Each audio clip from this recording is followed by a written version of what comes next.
Poslušate podcast Radia Ognjišče. Slovenci po svetu.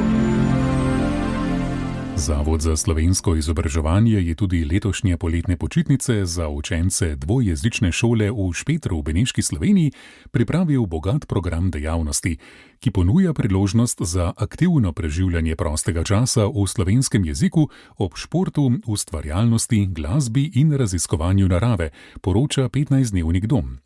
Programi Potoki, Gor in dol, Športni kamp in Poletno sonce so tudi letos združili številne otroke, ki so dneve preživljali na poteh, športnih igriščih, ustvarjalnih delavnicah in v družbi vrstnikov. Posebno vrednost poletnim dejavnostim dajejo ljudje, ki jih soustvarjajo. Med njimi imajo pomembno vlogo animatorji, nekdanji učenci dvojezične šole, ki danes z veliko zavzetostjo, odgovornostjo in srčnostjo spremljajo mlajše generacije. Njihova pripravljenost, da se znova preizkusijo v novi vlogi, skrbijo za otroke in jim postanejo zgled, predstavlja lepo kontinuiteto šolske skupnosti in prenos vrednot med generacijami.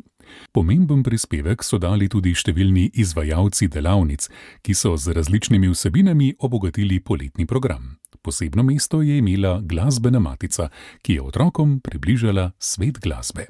Bodimo povezani. Naše podcaste lahko preko aplikacije na svojem pametnem telefonu, tablici ali računalniku poslušate kjerkoli in kadarkoli. Radio Ognjišče.